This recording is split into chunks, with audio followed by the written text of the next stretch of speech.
All right, let's call to order the October 14th, 2025 meeting of the Board of Investments.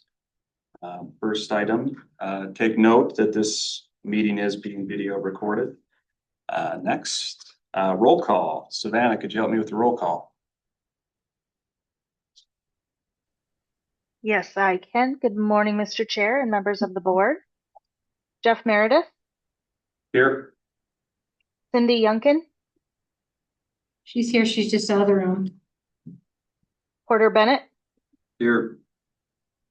Tim Kober, Here. Maggie Peterson, Here. Mark Barry, Here. John Milanovich, Here. Dan Trost, Absent. Wayne Iverson, Absent.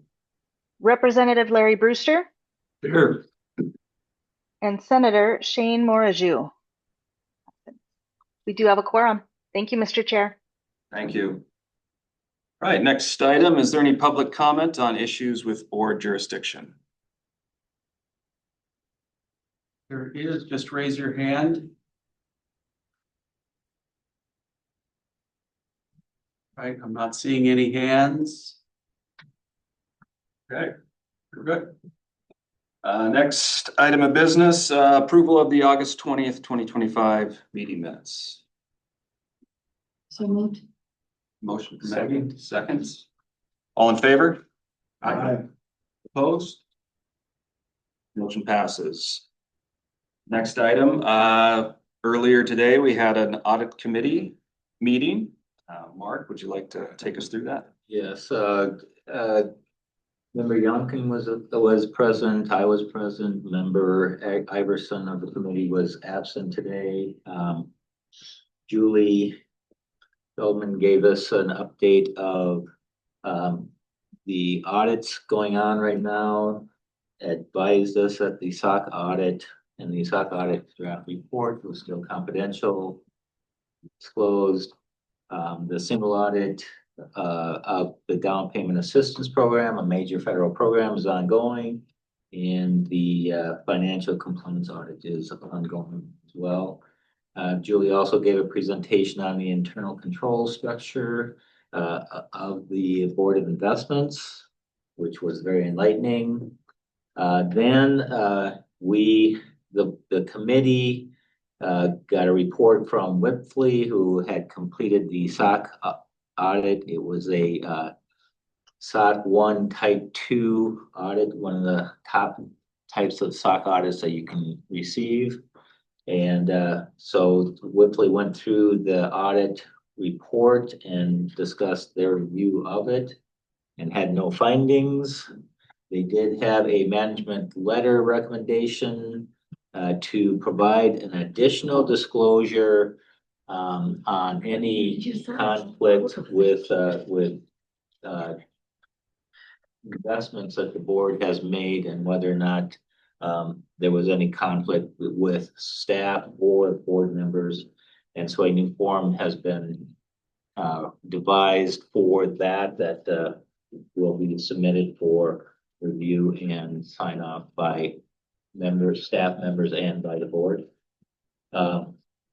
In regard to the SOC audit, the committee approved the SOC audit report, and so we're going to request that approval from the full board.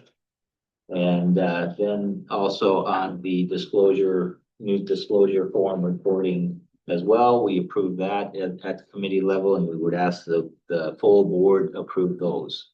So I would propose a motion to approve the SOC 1 Type 2 audit report that was submitted to the board, and to approve the board staff disclosure reporting form that was contained in our board materials. I would second that. All right, motion and a second. All in favor? Aye. Aye. Opposed? Both motions pass. Right, we also had a loan committee meeting this morning. Thank you, Mr. Chair. The loan committee met this morning. Members Bennett, Milanovich, myself were all present. Louise Welsh presented a loan request from Missoula County. The amount requested was 4.95 million and will be a part of the Intercap loan program.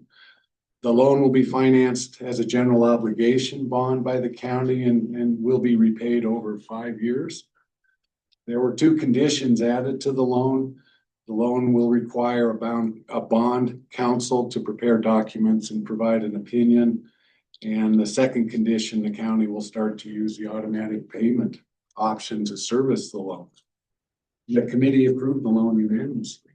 Thank you. As it was under 5 million, I don't believe it needs full board approval. Correct. All right, thank you. We also had a human resource committee meeting this morning. Very long one. Just. Productive. But yes, the executive director presented the exempt staff performance reviews and as requested by us, and I think a June meeting, a plan, employee compensation analysis and potentially a plan. I think I just need to have a motion, don't I? Yes, a motion to approve the, Motion to implement the fiscal year 2026 strategic pay plan as proposed and adjust the personal services budget accordingly. And I think I'd add that we accept the exempt staff performance reviews as presented. I would so move, Madam Chair. motion in a second. Madam and Mr. Close. All in favor? Aye. Opposed? So I also would like to say that one thing that came out during our conversations is how well this office is run, what a great staff we have, all the way down to from the top to the bottom, and everything's going well, and we're very happy with the staff. And we're gonna work on him, but just kidding. Line starts here. Just kidding. And also just to be sure it's on your agenda for the HR salary structures within the department a year from now. Yep. Because we would like to revisit that. I've got goals for you that we set forward. So do you want to hear what they are? I mean, I can. They would be the same three. that Probably you had. not on the record, but sure. There's no on the record, but the same that we've had in the past: avoid headline and reputational risks, maintain high staff morale, never get ahead of the board, which you do a very good job of not getting ahead of us. We talked a little bit about the continuing cross training, update on the salary analysis in a year. And we were going to talk about the single audit on the down payment assistance funds, coming up with a plan or an understanding of what's going to happen when those funds start being repaid. Okay. Anything else that I missed? That was it. My report, thank you. Thanks, Maggie. Well, we'll stick with you for comments from the PERS board. Okay, so we met, gotta pull up my, sorry. We met on the 9th of October. Our actuaries came and presented the actuarial evaluation. I have a very lovely book that's about like this. If any of you are interested, I'm happy to share it. You'll all be getting it in December anyway, so don't. We're you gonna don't- be getting a quick version, probably not the book. I do have the presentation that's not posted from the actuaries. If anybody would like a copy of it, the slide. Okay, yeah. I'll get that to you. Okay. I meant to bring it today and it's on my desk at work, so. As part of that meeting, we had a couple of approvals of government contracts. The Partnership Health Center joined PERS, Montana City School District joined the 457 Deferred Compensation Plan. And we amended our budget to include 2 more auditors. Knock on wood, we're hoping we can get them. Because audits are such a big part of it. We have about 535 employers, and we were like on a 10-year audit plan. I mean, 50 audits a year was a lot. So anyhow, we're looking now at potentially having 3 auditors, in-house auditors. I think that's probably it. We meet again on December 11th because the executive director will come and present to our board, and on the 10th, the MPR board will come and present to this. Okay. Thanks, Maggie. So member Trost is not present, so we won't hear from the TRS. So comments from board legislative liaisons. I would say I've enjoyed meeting with you guys. I didn't know much about what this board did necessarily. And having served on tax and now on revenue for the interim, I think you guys do a great job. So I'm impressed with the quality of boardsmanship you have. Those kind of things. So- Thank you. It's nice to have you here. Yeah. It is. Sometimes we don't have anybody from the legislature here, so. Well, I asked what the duties were and they said, whatever you want. But it's good information for us, isn't it, when the representatives are here? Yes, thank you very much for. All right, well, we moved to that first section pretty quick. Do we Might be got able to- anything else before break for lunch? You wanna do tab 2 real quick? Okay, Tab 2, so, monthly snapshot is included, securities lending memorandum is included, the first action item for the board. We had the, last meeting, a request for the board to guarantee bond performance and payment of a hospital. And there was some questions around that. Staff took a look at it and we are recommending at this point that we amend policy 10700, that we step back from guaranteeing hospital bonds until there's some additional certainty in the marketplace. It is really choppy out there. What's that? Part of great news. Sorry, I got lost there for a minute. Where are we at? We're on the tab 2. Okay. So item D, policy 10.700.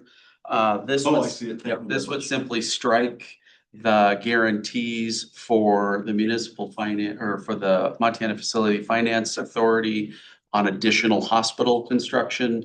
We would not be in that line of work. We can revisit this decision when there's additional certainty in the healthcare marketplace, but for the time being, just giving all of the unknown unknowns, we thought it prudent to just eliminate this from our portfolio.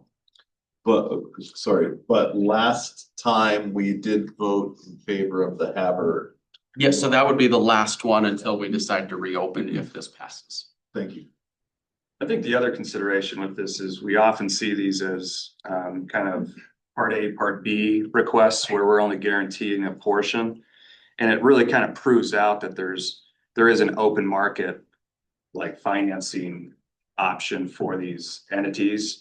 And from a cost perspective, I think on this last deal, the interest rate differential was 30 or 40 basis Yeah. points. 25 after our fees. 25 after the fees. So it's really not a, there are lenders in Montana willing to do these loans. They're willing to do them at rates that are competitive to what we're providing. So the risk reward for us really doesn't seem like, something that we want to Nope. continue to pursue. We're always in tranche A for the guarantee and then other people are in B. So yeah.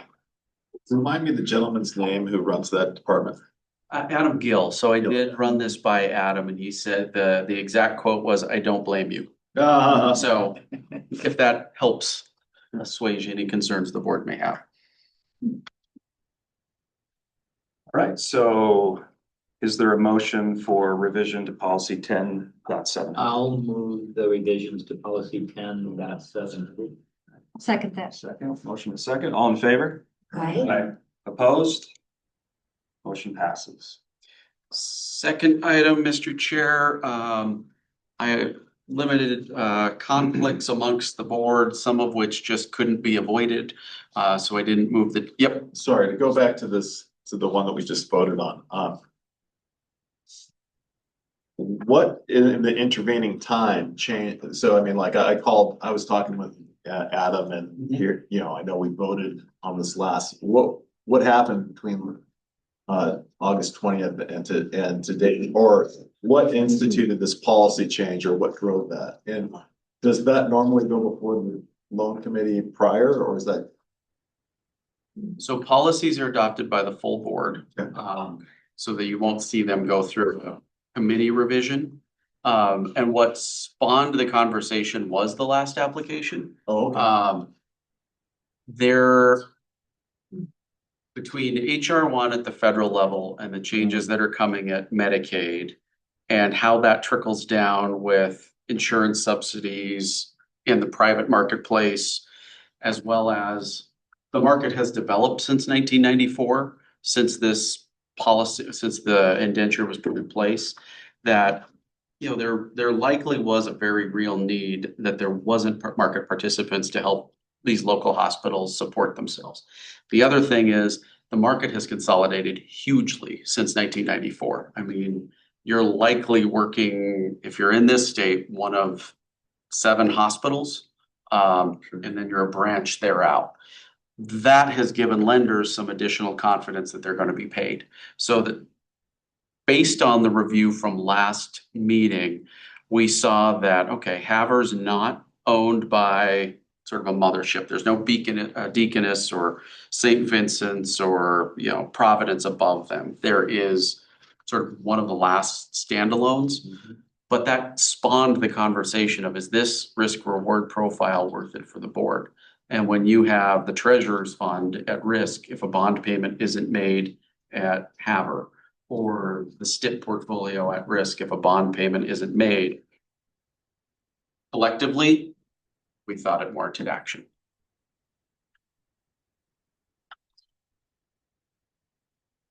All right. Last item is the adoption of the work plan for the next 2 years, as well as the meeting calendars.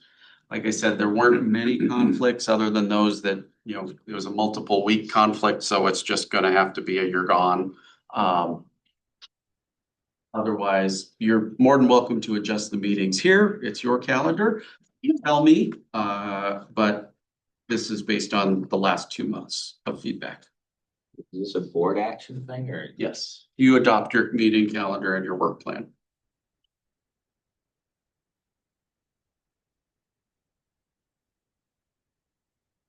Are there any specific questions or conflicts?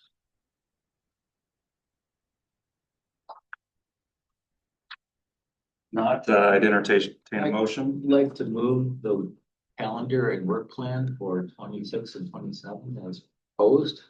We got a motion. I'll second that. Okay, we got a second. Seconds. All in favor? Aye. Opposed? Motion passes. And we're caught up. We're back on track. All right, let's break for lunch. That'd be great. Alrighty. Excuse me. Moving on to tab 3, asset allocation.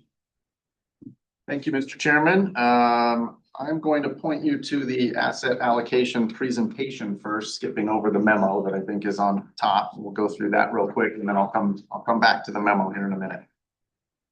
So you probably have seen this presentation before. It should look pretty familiar. It's mostly the same, but we'll hit the high points here again because it's an important topic.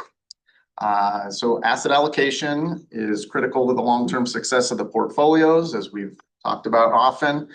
It drives the majority of returns, and you see this each year, or each quarter, I should say, in Aaron's macro attribution numbers that he provides to you. Provides diversification for the portfolio and protects us against extreme outcomes. Very important to note that this process, there's no asset allocation that's right, in quotes, for every plan. This is a process that does not give us a precise answer, but it's a way to think about the impacts to the portfolio. And the right allocation for BOI must consider the funding objectives that we have, the characteristics of the plan and the account, and the opportunity set of investments that we have within all of our portfolios. Actual results over shorter timeframes will absolutely deviate from the long-term assumptions because we do not know the future. But our investment horizon is essentially infinite for the majority of our portfolios. It's one of our advantages in the market. But we do care most notably probably about funding risk, which I'll come back to again here in a few slides. So moving to slide 3, how do we approach this potential change or making a potential change in the process? So we first look and determine if there have been any changes to our client objectives or constraints. I would say this year, no major changes for the most part. Maybe the most significant one might be the additional funds that we know are flowing into the trust funds investment pool from the Go Trust. So that's a pretty good chunk of money and does change you know, by necessity of the inflows, sort of our allocations there to a certain degree. But aside from that, I would say no real fundamental changes. We need to evaluate any long-term shifts in the global economic environment. So we look at RBK's capital market assumptions that they do each year and they bring to the board. We talk to other participants. All of us that are on the investment staff, of course, see a lot of this type of stuff through our contacts with the market. I generally look at the Horizon Actuarial Survey, which haven't done it in a while, but in the past. So that survey is for, I think it's 40+ different consultants, asset managers, et cetera, that are out in the market, the big banks, getting all of their capital market assumptions. And then they give you, well, here's what the average is of all 40 participants. And we look at those just to kind of, it's just a sanity check, right? Let's see if everybody's kind of moving in the same direction or not. You know, how do we feel about things? In the distant past, I think we've had RBK run, you know, a mean variance optimization, both for their assumptions and for Horizon. I would say this year, looking through it, directionally pretty consistent, I think overall for RBK's numbers. And so we didn't go through that process this go round. So then RBK runs that mean variance optimization model for us. It's the best tool that we have, but it certainly has some notable limitations, which we've talked about in the past. So it's basically just weighing risk and return to determine the most efficient portfolio. But it's very sensitive to changes in assumed return, assumed variance, assumed correlation between the assets. We absolutely have to put constraints around the model. Otherwise, we will generally end up with something that says, well, you should own, you know, 80% private equity and 20% long treasuries or something for a portfolio. So we obviously don't want that type of portfolio. So we got to put constraints around it. And it assumes that there's an efficient market with rational participants. So it tends to kind of underestimate large events that can happen in the market from time to time. So very broadly, it guides our decision making when we look at that, but it doesn't actually make the decision for us. We have to apply some qualitative judgment. And then, of course, at the end of that whole process, we meet offsite with all the directors of the various asset classes, myself and Dan and RBK, and always have a great discussion, you know, let everybody voice their views. Oftentimes we have time to talk about other topics as well, which is really great, outside normal time pressures that we have in a regular board meeting. And that's kind of the process in a nutshell. Questions about any of that before I move on? Okay, so slide 4, the net cash needs. So you've seen this slide before, updated for 2025 here. If you look out to the far right, that's the net cash flow that we need on an annual basis to provide more benefits for the beneficiaries. So we are a mature pension plan, so we're cash flow negative, right? We have more people that are getting a retirement than are putting money into the retirement plan. Completely normal, common. Mature meaning there's a bunch of old. Well, that too. Yeah. I didn't want to say it, but You have more retired people than you have working employees, right? yes. And you have, yeah, I mean, yeah, in a nutshell, yes. So the people that are still working are not putting enough money in currently to pay benefits. So we have to tap the assets that we've had sitting there for the benefit of the retirees. We're now starting to take some of the hopefully accumulated dollars that we've saved to actually pay for that retirement.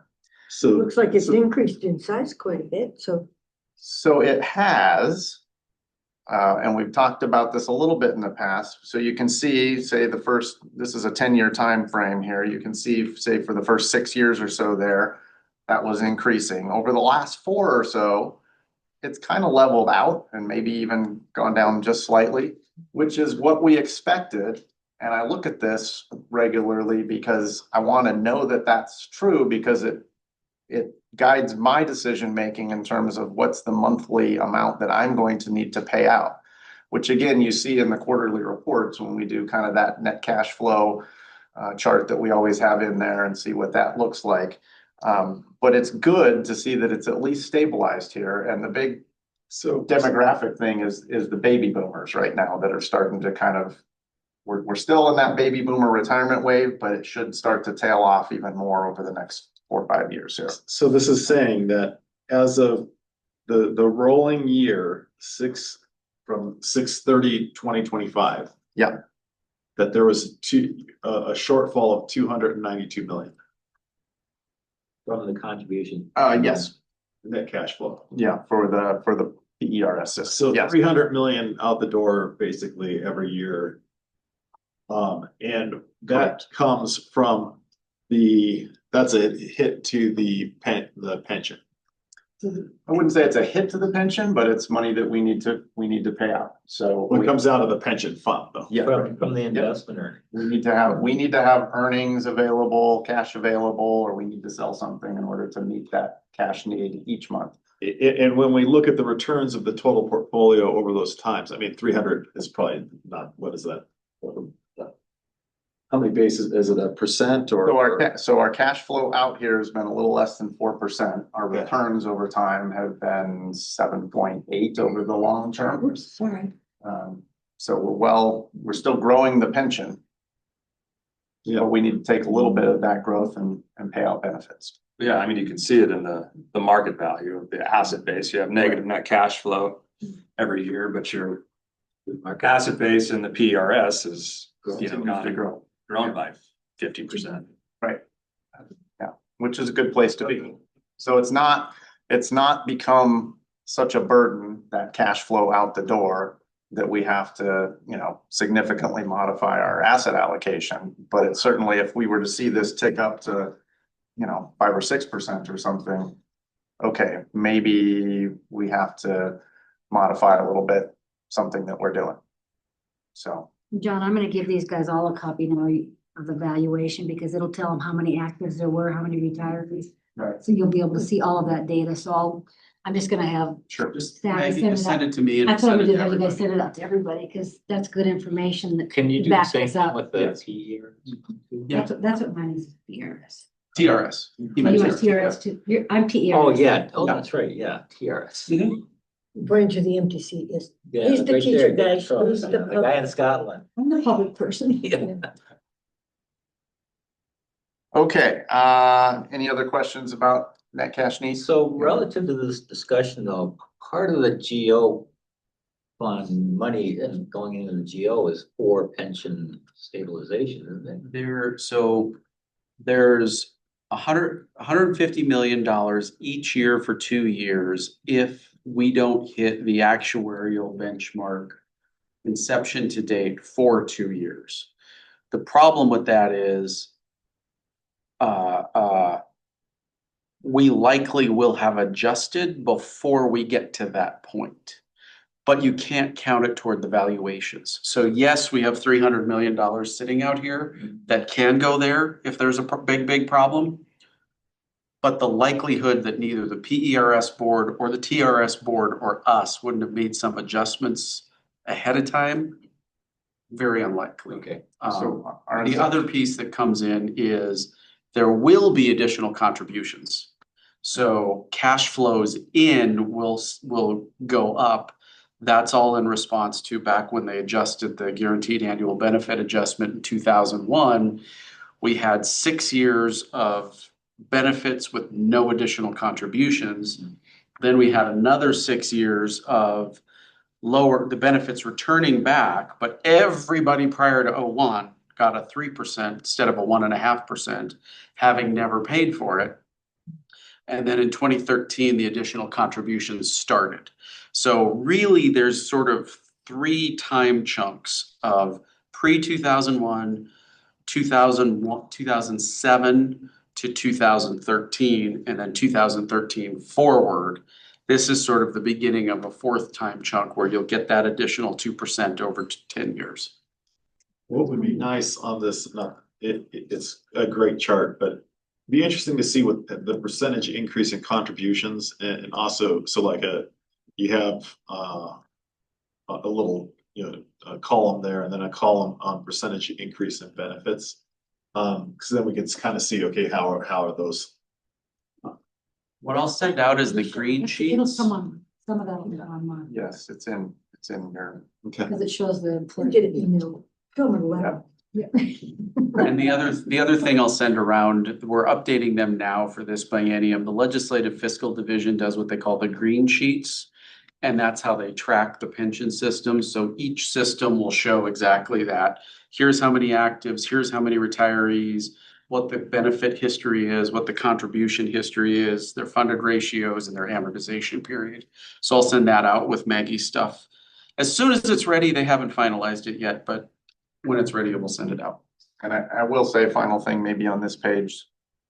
I show PERS and TRS because they're the two largest plans. There are 7 other plans. They all actually have better cash flow than this, i.e. less is going out the door. And some of them, given some of the changes that the legislature made last go around, actually have kind of 180 to a certain degree where they actually have quite a bit of positive cash flow, but they're relatively small in the scheme of things. These are the ones that Are they pretty much newer drive the too? bus. They're newer than these two? They're not No, the newer, they're just smaller small, they just are, the Small. sheriffs and the firefighters and the Judges, judges Little and more. police. So when you- wardens and for example, with highway patrol, there's such a small pool Mhm. that if you have a big turnover or a big vacancy, the loss of that contributions makes a big difference. Game wardens, same issue.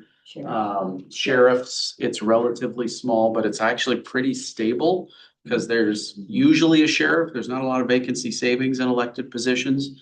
So that one tends to So run the okay. sheriff's deputy is not in there, just the elected It sheriff? depends on the county. It's primarily just the sheriffs themselves. And then there's the judges who were so overfunded. It's like, I don't think they're actually They're all separate. Why aren't they just in PERS? different benefit structures. Mm. So some have 20-year pensions, some have 30-year, some have service credits, some have a drop, like the highway patrol has a drop system for longevity. So the benefit structure is more why they're separated out than the contribution or investment structure.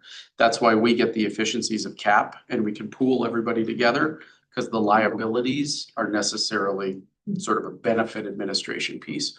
One thing I will tell you on these the things that I'll be sending out, the amortization period, when you look at last year's, they went back to the old methodology, which is what we're at now. They got rid of it's called. What was it called? All the safeties.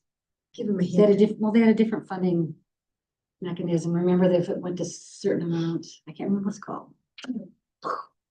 But anyhow, so they went back to the. Oh, the ADEC. ADIC, yeah, thank you. Yes. They went, thank you very And much. that stands for what? Actuarially determined employer contributions. So this was kind of a tiered structure where based on the actuarial valuation, the employer contribution would go up or down. And where they wrote it, there was an agreement, I won't say the other word, with the counties that said, if you only go up by so much, we can agree to it, but they didn't put a floor on how far it drops.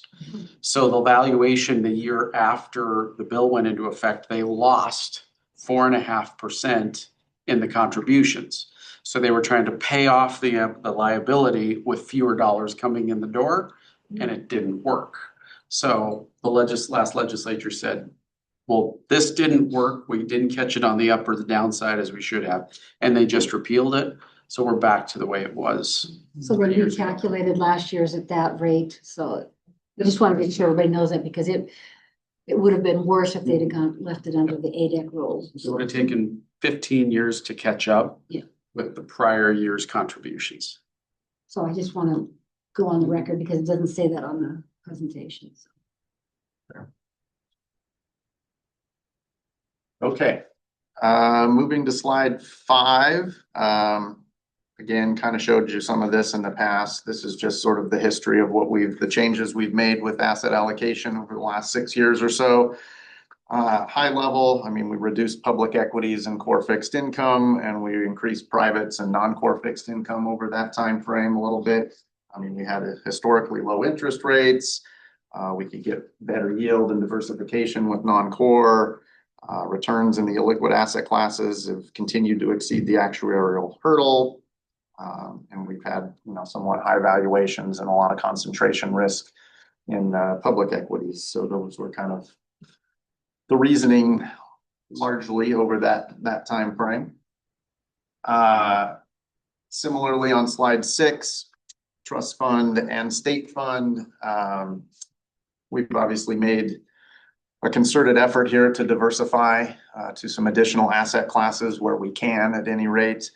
They do have some more limited constraints and goals here. Obviously, state fund is an insurance company, so only so much equity and things that you probably want to put in that portfolio, and trust funds is explicitly called out in law that they may not own equities. So, but we have, made an effort to diversify here. I would say we are still in the process of implementing many of those changes.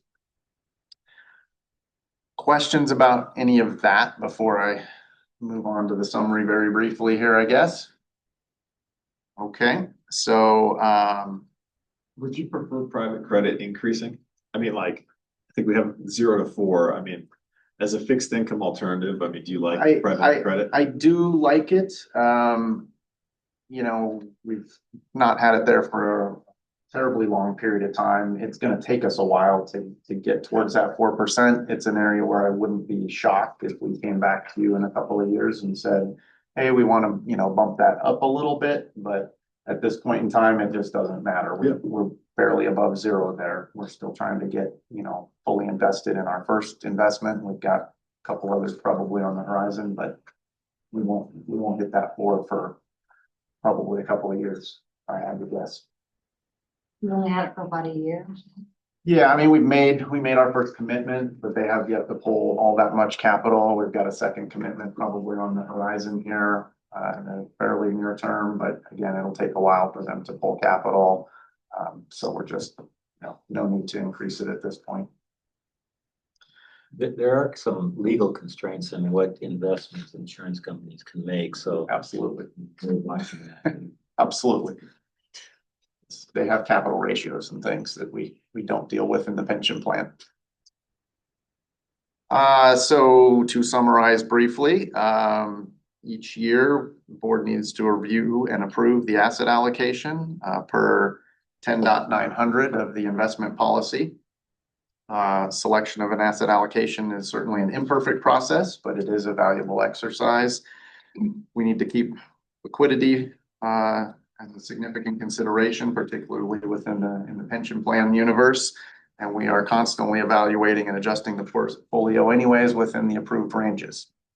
So there's no questions on that. I'll move back to the memo. Go ahead, Megan. No, I'll wait till you do your memo then. Okay. Pretty simple here.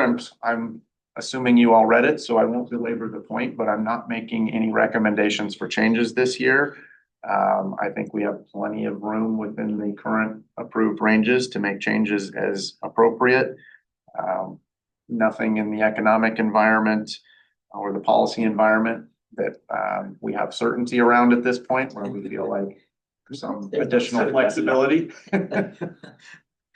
And within trust fund and state fund, I think we're still making changes that we've approved over the last couple of years here. We're certainly continuing along that path, but again, no need to make any additional adjustments in my view. Or I think staff's view or RBK's view, if I can speak for Becky. Yes. So that's where we landed this year, and happy to take additional questions. I just wanted to make sure that RBK had been involved with the process, which you want, so.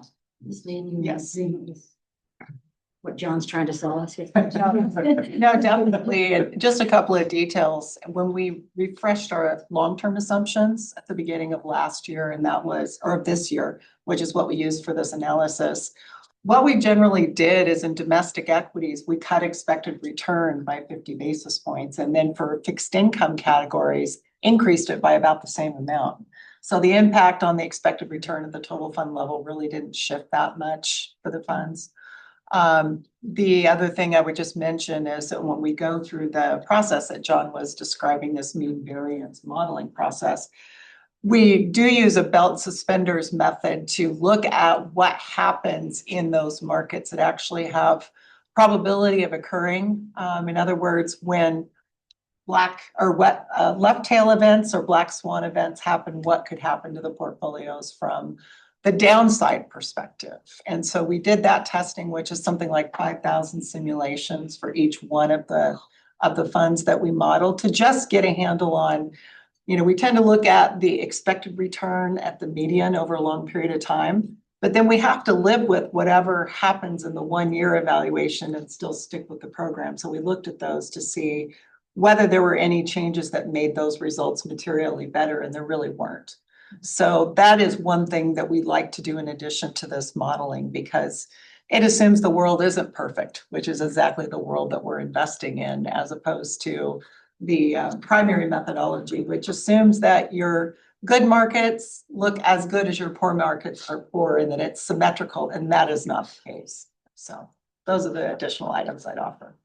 And you all have the MVL analysis that RBK did for each of those 3 portfolios in the back here as well. A couple of questions for RBK. So, are there any notable differences between our asset allocation and what you see at other pension plans? That's a great question. I would say one of the things structurally that has become less of a difference in the last few years is there was a hedge fund component that were at some public funds that then became smaller and smaller components, and some averages that we not only look at ourselves, but also other information that is published about the public pension plan world, just isolating that for now. But since a lot of strategies broadly defined as hedge fund strategies have not kept up with expectations, especially when equity markets are very productive, we did see that there was a little bit of shift in where investors were going in public pension land from some of the hedge fund allocations to more of the private investments, specifically private credit and other areas, because of better expected returns. So that has been a difference for a while, but I'd say it's become less of a difference over time as more public pension plans have looked to the private markets to try to enhance returns and provide diversification, whereas with hedge funds, primarily it was a diversification play in the past. So other than that, no, there's been a gradual uptick in private market investments that we've seen in public pension plans for many years. The nice thing about today's market environment with interest rates being higher is a lot of these plans can also look to fixed income again to help with expected returns rather than trying to find another asset that would make up for softer returns in the past. So fixed income has become more attractive in the last year or so than what we saw in the previous cycle. And in terms of the diversification generally beyond the fixed income and equity, how much international equity should we have relative to domestic equity has been a constant source of conversation that has been challenged somewhat by this year, where international markets have outperformed the domestic market. So we've woven all of those themes into the discussions that we've had with your staff in Chicago. And these are common sources of conversation that we have in other public fund meetings. So that's just a little bit of perspective. Thanks. I guess one other follow-up. So at least in the cap, obviously not the trust fund or the state fund, those have changed a little bit more, but the asset allocations has stayed pretty much consistent over the period that you showed. Is that typical of most pension plans that you kind of have your diversified asset allocation? You're not seeing, because and then you typically, I guess since I've been here, I haven't seen beyond when you're building into maybe a new position. I haven't seen the fund really off the midpoint at any point. I guess kind of is that typical that it would stay the same? And then what would drive you know, a variation or maybe a strategic variation off the midpoint in the future. I can speak to what we see with other funds and have you talk Sure. specifically. So in terms of driving towards a consistent asset allocation structure without a lot of changes through time, this is something that is very commonly seen with public pension plans because the time frame is long-term. You're looking at long-term liabilities and you're looking at an investment structure that would meet your benefit payment needs as well as the assumed rates of return that are in each of the systems. So for all the press that is out there about making large tactical moves in public pension plans, there's a whole lot less that actually goes on, because if you think about it, making a lot of small or making a lot of tactical moves seems inconsistent with a long-term investment program. Because if you're wrong, then obviously it has hurt the system. So it is not uncommon to have that stability of structure. What I will say is there has been an arc for the last 10 to 15 years to diversify those public pension plan investments even more, to embrace some of the private market opportunities. So that component has been an important part of your program for some time, but it has grown since 2020 to embrace private credit. And so that was a new strategy. You know, infrastructure has been something that a lot of public pension plans have started to invest in a meaningful way. So I would say that increased diversification on the margins has occurred with public pension plans, but wildly changing asset allocation structures just isn't common. And in a lot of cases, the tactical movements that can be done, as you mentioned, when you're funding a new strategy or rebalancing or moving within the ranges that John has requested, that's the opportunity to say, well, this asset class is a little overvalued, so maybe it will be a little under my midpoint rather than over. So we came up with a term. This is not an actual word, but you think of tactical and strategic. Stractical is something that we use to bridge the two, where it's saying you have a long-term strategy and you're using your rebalancing and your ranges as needed if there are opportunities on the margin. Thank you. I guess I agree with all that. So I guess I would just add, most of our peers only do this process every 3 to 5 years. Mhm. They don't do it annually, typically. So I think that's part of the reason you don't see big changes. Completely agree. I mean, most of the time, I think you need to see something relatively significant in the world to make a kind of a big move. And I think the last time we really did that, one of the very few times I actually remember doing it, is kind of when rates were at 0 and we went from, you know, what was it, 20% was the midpoint on core fixed income, down to 15, down to 14 the year after that. I mean, that was a pretty big, probably as big a call as we've made on an asset class that I can ever think of. But just saying, I mean, you know, obviously at some point the Fed was going to raise rates and you knew that was going to hurt. And then the privates and the illiquids, it's kind of been more incremental, right? I mean, we've added private investments, kind of gone up 1%, you know, every other year or so. So we've added another 3% there. We added a couple percent to real estate, you know, a couple percent to real assets, but more incrementally, to your point. I mean, and part of that was certainly just sort of, well, we know we kind of want to get to that place down the road, but we know we also can't do it all in 1 year. But yeah, I mean, an incremental approach for sure, generally. Help me understand on page, on this first figure 1, RBK assumptions versus longest historical time frame. Mhm. The difference between the left and right graph, I was kind of, I guess the right is the longest, whereas the left is current. The left are our long-term assumptions, and the right-hand portion of the pages for each one of the asset allocations that we ran is the actual history that's available for each one of the asset classes. So And the blue is actual. yes, that is correct. The black is the forecast, the capital market assumptions. Okay.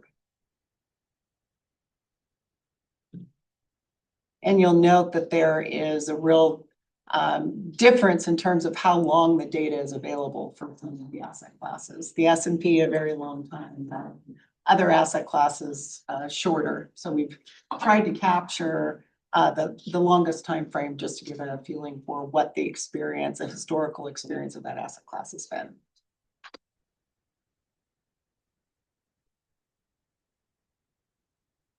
So it looks like really C and A are the performers and A being US and C being, what is C? Private equity. Yeah, there you go. Makes sense.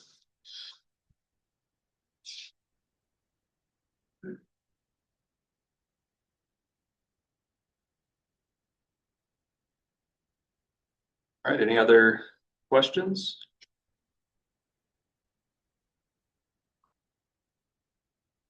Hearing none, I'd entertain a motion to approve the updated asset allocation.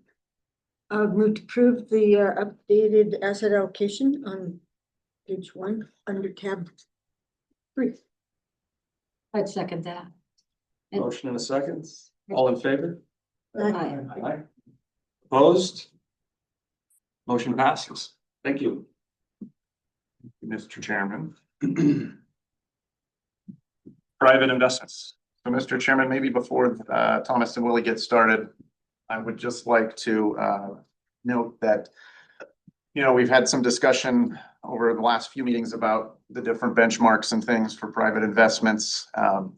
We've heard those concerns as we went through the process of putting the deep dive together here. Looked at a number of different things.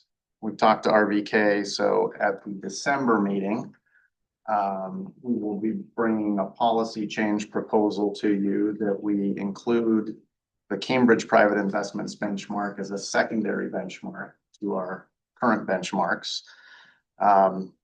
So Cambridge benchmarks are the longest established benchmarks in this asset class, and they track fund data from like over 10,000 funds. The reason we landed on this is as we feel like, and Becky can speak to this a bit too, that it's kind of I guess as close to an industry standard if you want to have this type of benchmark in the fold. RVK can provide the top level benchmark for the quarterly reports at no additional cost to us. So that's obviously a benefit. And at the end of the day, you know, we think providing this kind of sets us apart, provides additional transparency to the board that you've asked for. And so we're happy to provide that. Great, thank you. Any questions, comments on folks? See none. Mr. Chairman, members of the board, good afternoon. Thomas Winkler, Director of Private Investments. I'm here today with my coworker, Willie Gross. You all know him from the public fixed income portfolio. The past 2 months, he's been working with me and kept hearing on manager introductory call. Congratulations, you switched to the dark side. Still don't know what that means, but he hasn't quit yet, so he's hanging in there. Every 2 years, we take the opportunity and appreciate the opportunity to speak to you in greater detail on a specific asset class. This year, once again, the private investments asset class. Would like to keep this fairly conversational. Please ask questions, comments, and we will certainly try to answer those in as great a detail as possible here in the public setting. I'm always happy to stick around after the meeting and discuss any specific details offline if there's any specific questions that we can't answer here. But we split the presentation in 3 main parts. I'll kick it off with a general overview, benefits or role of the portfolio allocation within CAP, and as you know, in some other state fund trust funds we've added private credit. Then Willie will take over and give you an in-depth portfolio dissection, if you will, diversification, what we're doing with it, and give you an introduction or an overview of the inherent risks that we're facing in private investments and how we monitor and manage around those. And I'll pick it back up with a quick recap or update on our co-investment program below the presentation, walk you through our pacing study, some deal flow analysis, and then of course our current rational thinking on where we see the portfolio go from here. Before I dive in, are there any questions, comments? I'll kick it off otherwise. I'm gonna start on page 3, slide 3, private investments portfolio and its role within CAP, predominantly CAP. As I just mentioned, we added private credit to state fund and trust fund recently. John just highlighted that. Early days, we haven't really seen a whole lot of cash flows there, but we're working up to a midpoint. I believe at 2% roughly is where we're ultimately ending up. And we'll have a second manager here. No, maybe not before the end of the calendar year, but before the end of the fiscal year, we'll have something else added there. On slide 3, again, most of these things should be pretty familiar to the board, as this is effectively a recap of what I speak about every quarter. Diversified across funds, vintage years, geographies, sectors. We're building a portfolio that gives us effectively access to an asset class that we cannot, where we don't have any availability in the public markets. We're working with a benchmark, as you see here, a public benchmark, as John just alluded to. We'll add a secondary one here. And this year around, for those of you who've seen this presentation 2 years ago, we've added about a handful of slides that specifically address benchmarking, quartile rankings, and performance. So I'll get to that in a little bit. Additionally, you see the constraints per the investment policy listed here on the bottom of the page. Keep in mind the investment policy, asset allocation, all of those things and constraints are recommended to the board and ultimately approved by you, the board. You see the little, I'm not going to go through each one of them, but you see those little blue check marks, and that's just for your benefit. We're working with our operations team, our accounting team, continuously to monitor any and all constraints. Mark? So these constraints, they are also attributable to the state fund and the trust fund? No, there would be slightly different limits. I believe I have not memorized the ones in state and trust fund. Okay, but it's not the same. They're not the same, correct? Yeah, and we can break that out for future presentations. We'll add more detail on state and trust fund. This is just CAP specific, as you see at the bottom of the page. Any questions on that page? If not, I'll move on. Slide 4. Again, a review of the sub-asset classes or buckets, whatever you would like to call them, within private investments. And I would like to just draw yourself a mental risk return chart, and then hopefully that all falls into place. But if you picture the private credit on the lower left-hand side of the risk return chart, that is the asset class with lower return expectations, but also have lower inherent risk within the asset class. And then on the upper right-hand side, we would have our venture capital. Yes, you can win really, really big in venture capital, but you can also lose all of your money. So we see that binary outcome of performance as inherently more risky.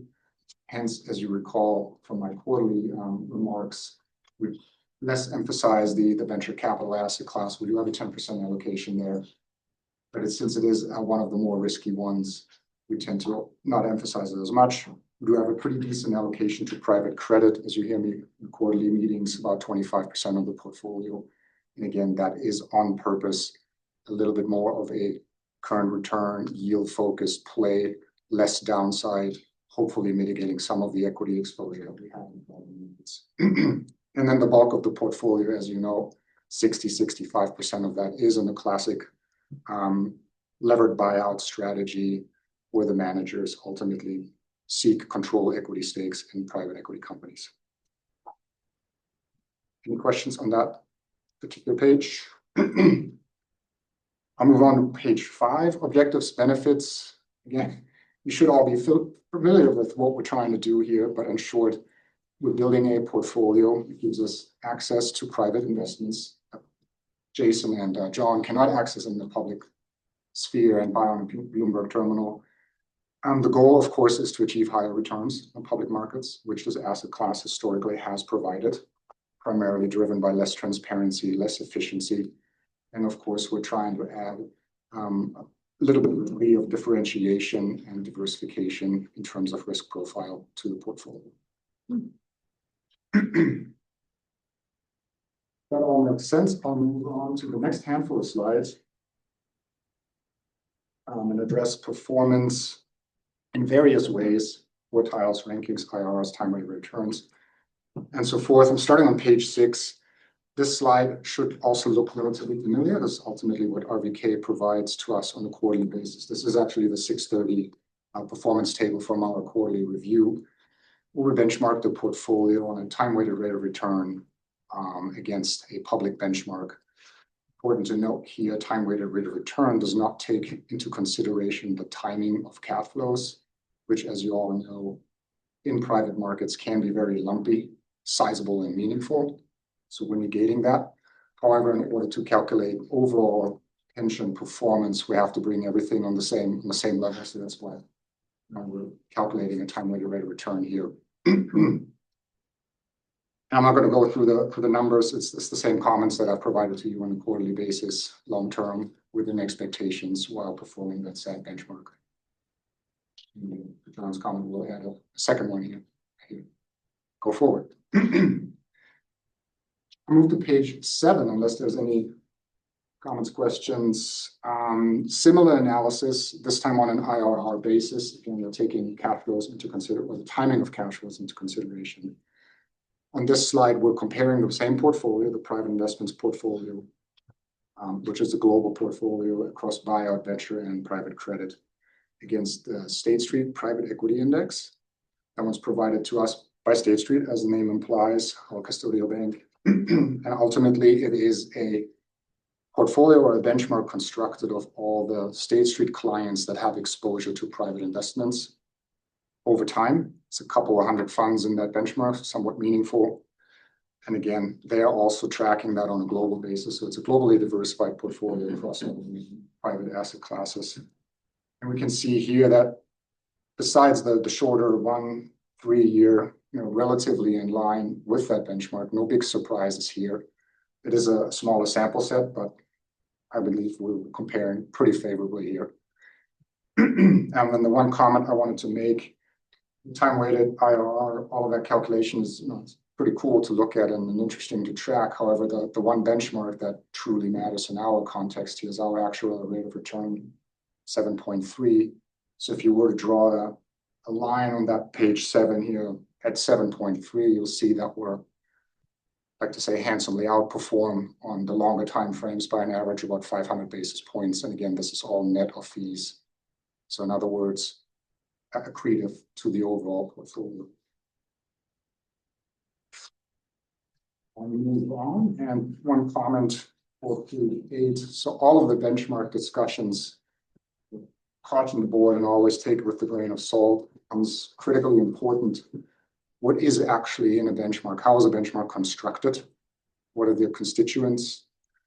And does that align or match with what we do in our portfolio? So on page 8, this is our attempt to visualize how we are different from that State Street benchmark that you just saw on the previous page. So in the chart, several vintage years. The left bar is the composition of the index composition of that State Street benchmark. The right bar is our portfolio. And what you can see here, or in high-level terms, we are significantly different on any given year. Again, this is by design. Remember the risk-return chart I asked you to draw mentally? We have about a 2 times higher allocation to private credit in our portfolio respective to this particular benchmark. So, i.e., I would argue, hopefully John agrees, very much less risk compared to that benchmark. At the same time, we're about 3 times less, third of the capital allocation compared to this benchmark. Again, I would argue less risky overall. In our buyout portfolio, you hear me speak about this every quarter. Our managers intentionally selected with some conservatism in mind, using lower leverage at entry, managing the portfolio companies differently. So even our buyout portfolio, I would argue, has less leverage in it and inherently becomes a little bit less risky. And quantify it specifically, but that's the field. And then when you flip back to page 7, you see that we're achieving the same index or similar index returns with the portfolio that is inherently less risky. I would argue that that's a very good enough.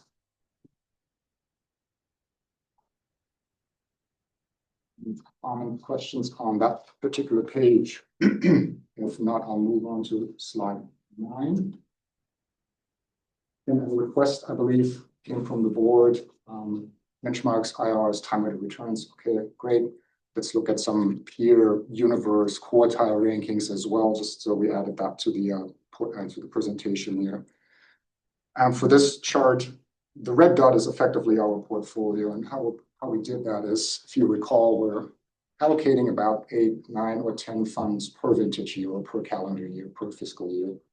We can pool those 8 or 10 funds together in one portfolio. Call that, okay, that's the Montana private equity or private investments portfolio for that vintage year. We can then compare that to a couple of thousand funds in a PitchBook universe, which is what we used here on this slide. And we can come up with a quartile ranking on a vintage year basis. Long story short, what you see here, and yes, we did not include vintage year 24, 25 for most likely obvious reasons. 25 is only 6 months old. We don't have any numbers. 24 is, yeah, there's no valuations really. I would argue even 2023 is still early days. You see the dispersion of returns, how tall that bar actually is. So a lot of those valuations are simply meaningless at this point. However, if you look at the other ones, 80% of the time we're beating the median. We're in the top or second quartile. I'll promise you, we will not bat 1,000. We will not be in the first or second quartile every single year. But in general, really decent returns. And again, John mentions this every time as well. Portfolio is constructed in a certain way. We're not trying to shoot the lights out here. This is ultimately a pension and not an endowment. We do have to pay benefits, so we have that in consideration. So are these all really March 31st? Yes, unfortunately, this one is as of Q1. Yes, not a mistake. I went through this a couple of times, but the private equity benchmark, since they're underlying thousands of funds, they're lagging even more than the asset class already is lagging behind. The Cambridge stuff is also 331. Quarter lag, yeah. Yeah, I just wanted to make sure I understood. I'll move on to page 10 and just try to bring the board back to what I just mentioned. Ultimately, benchmark comparisons, yes, useful. We should monitor, we should keep track of it. However, what ultimately pays benefits is what money comes back to the plan. So here's an attempt from us to visualize what the private investments portfolio has done over the last 15 years. Yes, there will be years when we're slightly negative in terms of cash flow coming back. And there's others where we're doing pretty well. On average, over the last 15 years, it's quite a long time frame, the private investments portfolio has provided a net positive cash flow of about $40 million per year to the pension, which then ultimately becomes available for benefits payments, or at John's discretion if he wants to rebalance somewhere else, but primarily for benefits payments, as I understand. At the same time, I would like to highlight that we have more than doubled the private investments portfolio. So in other words, we have deployed quite a good amount of money into the asset class while maintaining a net positive cash flow. I would just maybe add here real quickly, one of the challenges for a lot of our peers is that they have negative cash flows in these portfolios. So there's a broad complaint going around that managers are not returning money. So they're not getting the cash flows that they expected. We have not really seen that issue, and I would attribute it to both the fact that we have a reasonably large private credit allocation, so money tends to turn a little quicker there, and we get it back faster, but also because we're in the smaller buyout managers. Those buyout managers have a lot more paths forward to sell to other larger private equity companies and maybe other strategics, things like that. So we have not had the issues that I hear a lot of, particularly probably our much larger peers complaining about. And they have then subsequently pulled back from private equity in a lot of instances because they're sort of over allocated because they're not getting that natural flow of cash back. So it's been really good. Been okay, yeah. Yes. I mean, there will be times, as I said, when we have a year when we don't get money back in excess, but at the same time, keeps coming back in a circle. The way we built the portfolio and we manage the portfolio is trying to manage exactly that and negate the large droughts in terms of cash flow. there's no other questions, I will actually hand it over to Lily at this point and give you an overview of the risks of the asset class, how we monitor them and manage them, and dive in deeper into the portfolio diversification.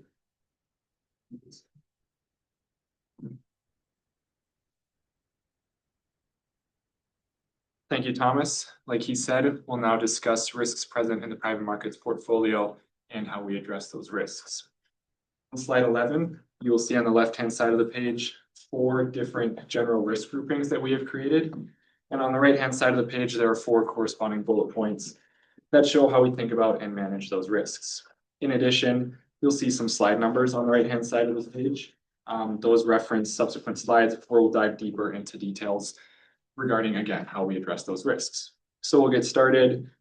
First bullet point on the left, strategy, sector, and country exposure. This pertains to investment approach, industry, and geography risks that we may find when we invest in a certain manager.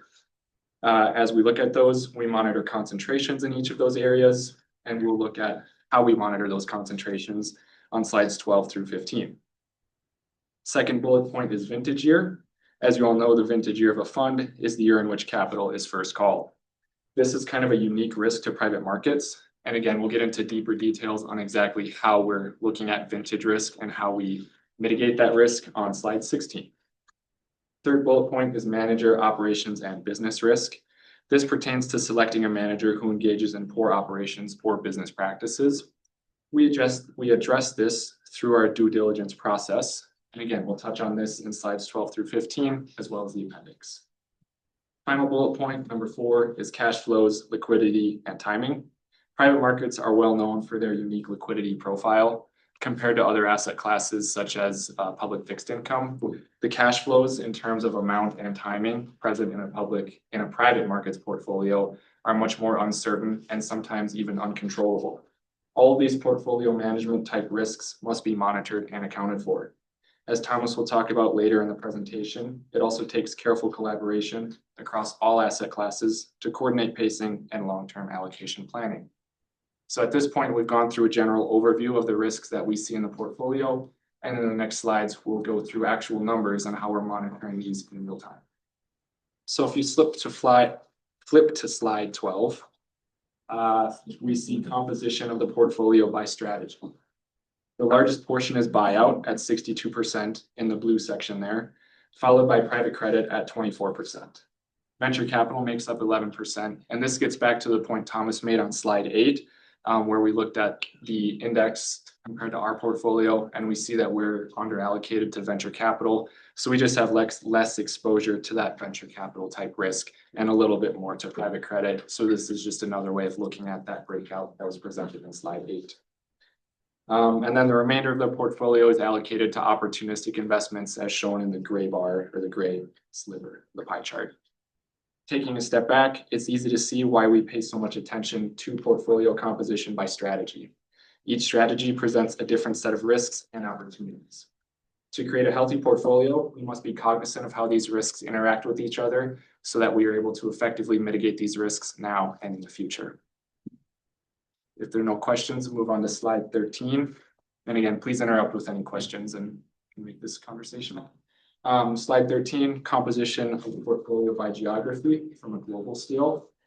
Clearly, our largest allocation from a global perspective is to the United States at 79% of the total private markets portfolio. The reasoning here is that the United States represents the largest and most easily accessible private market to invest in. We can easily and efficiently allocate capital within the United States, and we have a strong belief in the opportunity set present in US private markets. That being said, we also believe in the benefits of diversification. And to that end, we do allocate dollars outside of the US. So that's where we come up with the 12% allocation to Asia, seen in the green piece, 6% to Europe, and 4% to the rest of the world. Moving on to slide 14, we again look at geographic split, but this time we're looking at just US exposure. So we're taking that 79% blue piece from the previous pie chart, and now we're breaking that into its component assets. The largest state exposure that we have is California at 24%, which makes sense when you think about California and how much is going on there in terms of economic activity. California's economy in 2024 was $4.1 trillion. This is the same size as Japan, and if California was its own country, it would be the 5th largest economy in the world. So it makes sense that we have a lot of exposure to California, and not to mention that's where a lot of our lower middle market type companies have exposure as well. So that makes sense. Moving on down the line, you'll see states such as Texas, Virginia, Illinois, New York, keep going on, generally follows population distribution throughout the United States and as a derivative, economic activity distribution. The main picture here is that we are well allocated and well distributed throughout the entire US, and there's not a focus on one particular region or state throughout the country. Moving on to slide 15. Shifting gears a little bit from geographic split, and now we're looking at sector split. The blue or the green bars, which are on top, represent the index, and they show what percent of the index is allocated to each sector. On the other hand, the blue bars represent the portfolio, and they show what percent of our MBOI portfolio is allocated to each sector. You'll see that we generally do follow the index fairly closely, sector by sector. There are a few areas where we do differentiate. One being financials. So you can see that kind of in the middle of the graph there. You'll see that we are underweight financials. And then we're also overweight information technology there on the bottom. This imbalance is due to the types of managers that we end up investing in. And specifically, we have conviction in the business services segment of the lower middle market. And a lot of the business service companies that we end up investing in through our managers are classified as information technology companies. So that's where that that difference comes from, and it's just really a function of manager selection. The key point here is that we are in line with the index sector weightings, and we're always mindful of the risks associated with sector exposure. So within these sectors, Willie, how do you is there a dispersion between the strategies within these sectors here? I mean, it's just broad-based that way, or? Yeah, so it's a good question. So the managers that we select will oftentimes be focused on particular sectors. So that's where we get some, more targeted exposure. And we're not managing our selections to the index. We're going to make investments where we think there's the best gains possible. So we're not going to, see this and say, oh, we need more real estate exposure. We need more utilities exposure. We're just going with managers that we think can create outsized returns. Okay, then are you also keying in on the strategy of these managers? I mean, is that the way it works? Yep, yeah, as part of the due diligence process, we're definitely paying attention to where they're focused. And again, not so much making sure like, hey, we need X percent more in industrials, but the idea that we have conviction in that particular segment and the growth that it represents. Did that answer the question? I'm still confused, but maybe I'll see something later on in the presentation. Yeah, it's a normal thing for me. Okay, I wake up in the morning. So Mark, maybe I'll make one additional comment. I think broadly speaking, there's a lot of private equity managers out there that they sort of like the asset light industries because they can do more with that. They don't, it's an easier space for them to, and there's more potential for growth a lot of times, right? So that's why a lot of it skews towards the IT side of the ledger. That's not always the case. And I mean, Thomas, feel free to chime in here if you want, but I mean, we do sometimes sort of specifically, it's less typical to see a lot of managers that are, say, like the industrial space, but there are managers out there that do that. And so sometimes when we see that, we're like, oh, that's really interesting. We don't have, maybe that exposure, but we're not specifically saying, well, we need more or less of something. So when you're picking a manager, okay, are you saying, okay, we want to be more in the buyout strategy than in the venture capital strategy? Absolutely. So is that what you're keying on to start with, and then the sector?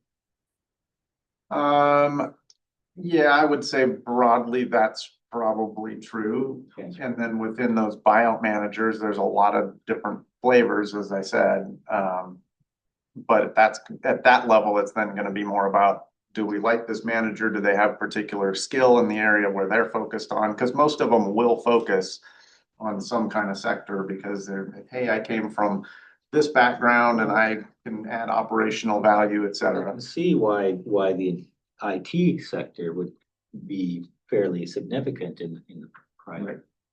No, I'll address that later on in several good. slides down the Okay. road as well, but yes, short answer. What happened to Willie? You chased that We away. we don't throw him to the wolves this early. Short answer, yes, the ultimate sector or exposure of the strategy, which sectors the GPs invest in, becomes a critical part of our due diligence. But to Billy's point, we're not setting out to, oh, here's the index weight, we need to find a manager that invests in this specific sector. That's not how we approach it. We would certainly look at it on an ongoing basis and then see if there is a significant over or underweight developing over time, then we would potentially pivot towards like, hey, yeah, we do have a clear hole in something, and then maybe do we want to invest there? Okay, let's try to find a manager that's specific to that sector.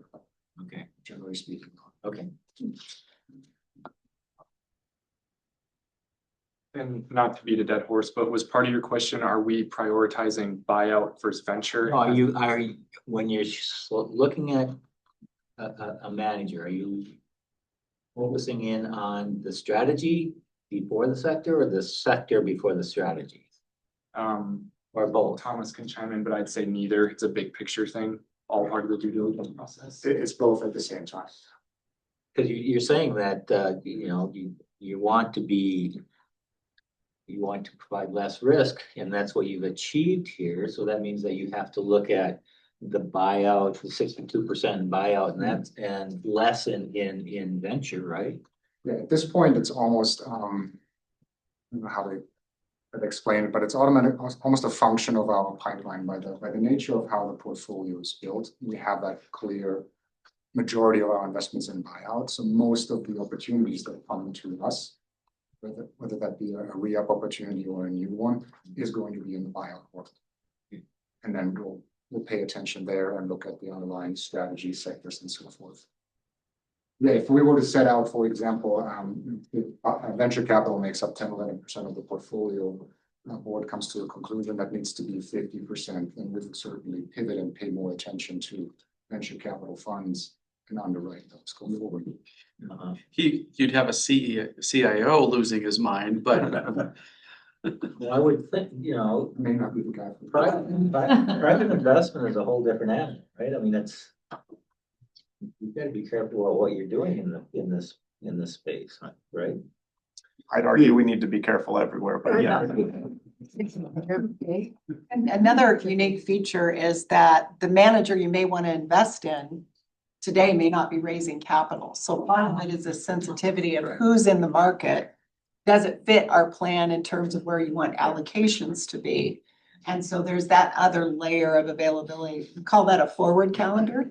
And for managers that have had a good experience here or those that you're interested in, that's one of the things you want to make sure that you have a solid knowledge of is when are they going to be back in the market? And does that fit our strategy? Okay, all right, I'm good. I'll hit on that point in a couple of slides too. We'll finish up here. Do you have any difficulty getting into funds? I mean, is there, if you look at the top private equity funds in the US by cap weight, do you have any difficulty, I mean, like getting into those funds? Generally speaking, the buyout world, no. Access any fund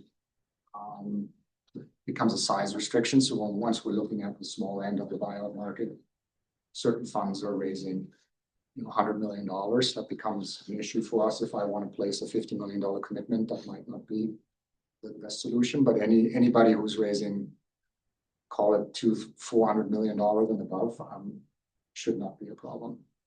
There may be other restrictions in terms of the funds actually being closed to new investors and not inviting new limited partners in. Would you say you allocate to the top funds annually by cap, I mean, by weight or? No. I mean, because I remember looking through our private equity allocations and it didn't seem like that the allocations were to the larger funds, in other words. The fund size of the fund being raised currently, it's and maybe blunt and honest, actually a deterrent for us. A lot of times we try to stay actively away from very large buyout vehicles. Not going to dive into a couple more slides into some examples there. It's just, as John pointed out, the funds that we allocate to are intentionally on the smaller end, and we believe, and there's some empirical evidence that RBK can probably share as well. The exit environment, once you're in a smaller vehicle and talking less than $1 billion in fund size, you have much more differentiated exit routes when you're done with what you wanted to do with that company. Versus if you're in a $10 billion fund while your underlying company is already at a certain size. Now your only exit option is going to be to take that company public. And we all know that public markets, IPO markets can turn on a dime and just be closed for a number of years. So then that manager effectively sits on a portfolio company and can't do anything with it except spend more money on it. So we like that smaller end of the spectrum where you have strategic buyers, other private equity shops buying your companies, and potentially even an IPO, as one of our portfolio companies actually is going to IPO hopefully in the next 2 or 3 years. We'll see. But it started out as a $300 million fund, wrote a $40 million ticket in a company EBITDA. I don't know what that one was, $15-20 million. Here we are 8 years later looking at an IPO. And it's a really important part of due diligence when you're looking at a manager who's coming into the market, say for a buyout strategy. Comparing how much money they're raising this fund versus the pattern in previous funds is a really important point of study, because the trend has been that funds keep getting larger and larger and larger in the buyout space. So that's presuming that the manager who made their track record on smaller funds will be as successful if they're raising more money.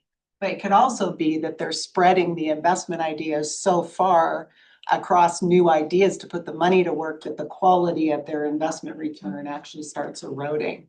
So that's one of the really important points of due diligence is just because the fund is large doesn't mean that they can effectively execute as they did in the past at a smaller size. So that's something that we look at, and I know your investment staff looks at as a really important point. I do want to touch on one thing, one part of John's question. In buyout, not necessarily do we have difficulty getting in, but in venture, we have difficult getting in. We're a public fund. As does everybody. As does everybody. If you're a public fund, a lot of times they don't even want to look at you because you have public disclosure requirements. We have different reporting requirements, so that space can be a little bit more difficult for us to get into, but we've navigated that fairly well so far. Did we finish up this? Yep. All right, if that's everything on sectors, we will flip to slide 15. Flip to slide 15. This is 16. Slide 16. And we'll take a look at composition of the portfolio by vintage year. You can see on the x-axis, we have vintage year. On the y-axis, we have market value of investments by vintage year. The different colored bars represent the different strategies. So again, buyout, private credit, venture capital, and opportunistic. The older vintages from 2000 to about 2015, you can see there's not much market value left. That's because those funds are at the end of their life cycle. Capital has been committed, it's been deployed, and it's been kicked back to investors. The more recent funds, 2016 through 2024, they do have that market value. That's because those funds are still active and there's money still being deployed by those managers. At some point, they'll kick that money back to us. And when we get that money back, we'll then redeploy that capital into 26, 27, 28 vintages. By spreading our commitments out over time, you can dilute the negative impacts associated with broad economy shocks. This is exactly why vintage year risk is so important. And it's the reason we must continue to deploy capital in private markets as time goes on. And that's all I have for risks, and kick it back to Thomas for an update on the co-investment program if there's no more questions. What happened to 23? That's a good question. So in 2023, it's lower than 22 and 25, or 22 and 24. The reasoning for that is threefold. So you'll see there's no green bar, there's no private credit that got allocated that year. During the year of 2023, we did allocate to private credit, but the way that the timing works out, sometimes those are 2022 vintages Sometimes they're 2024 vintages. It just depends on when those first dollars happen to be called by the manager. So maybe, maybe we committed to a private credit fund in February of 2023, but they had it called capital in December of 22. So that actually falls into the 2022 section. So this represents the money called.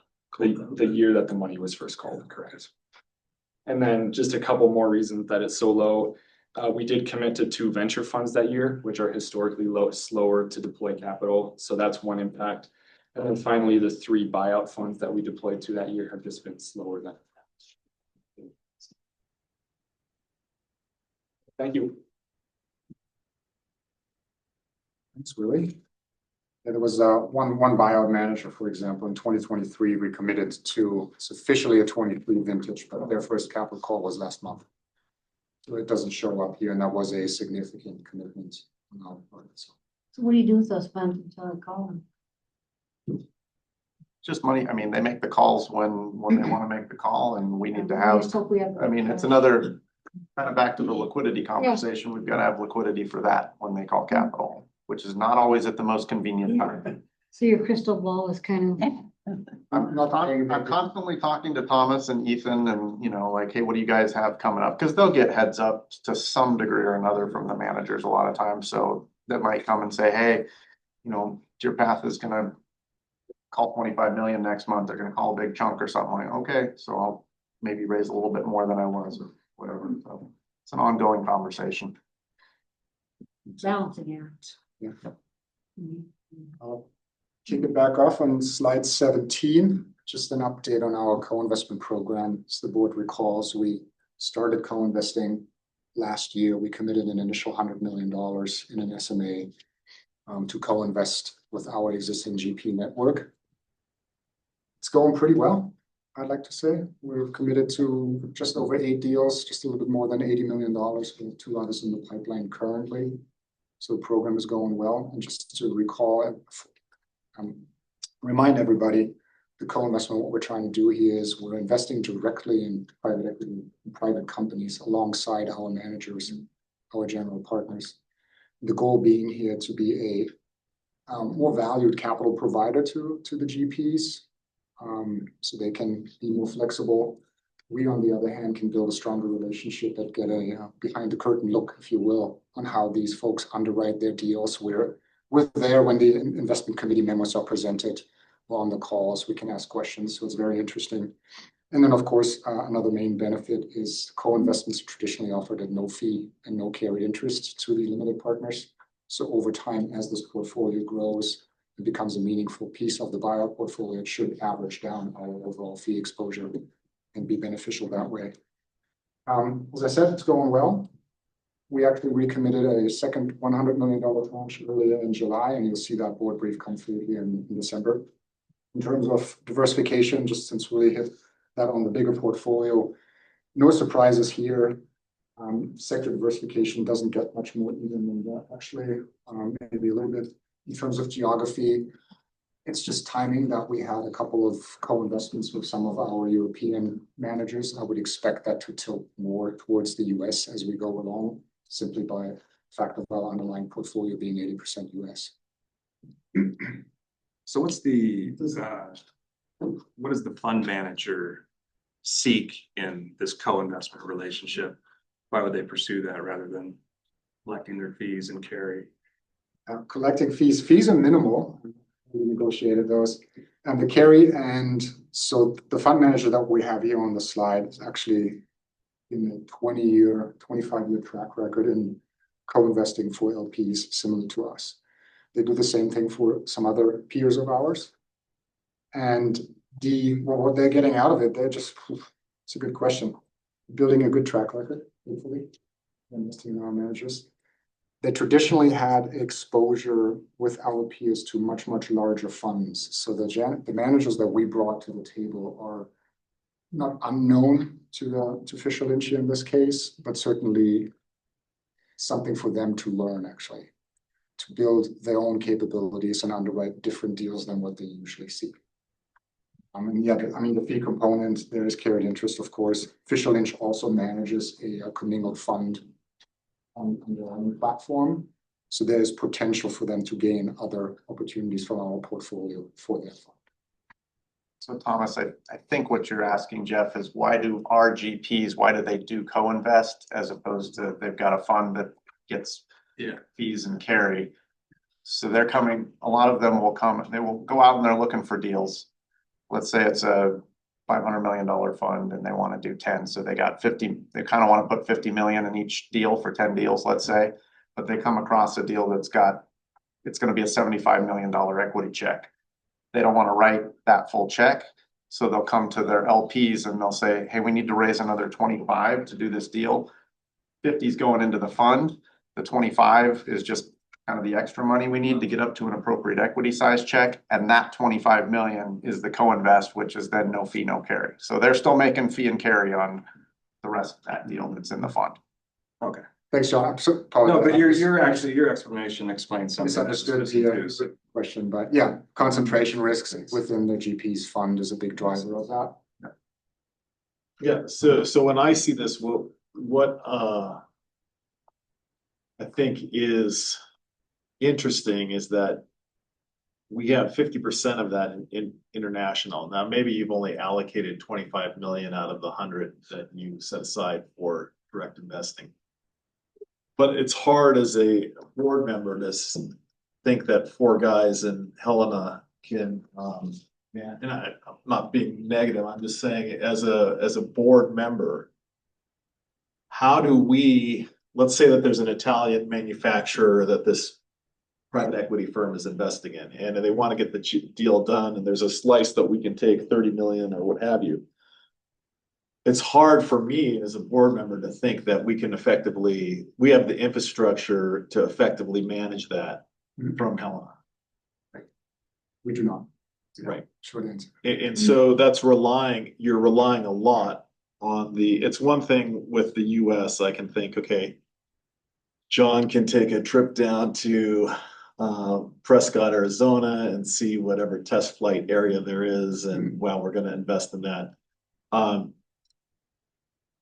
The reality of the risk level is probably the same.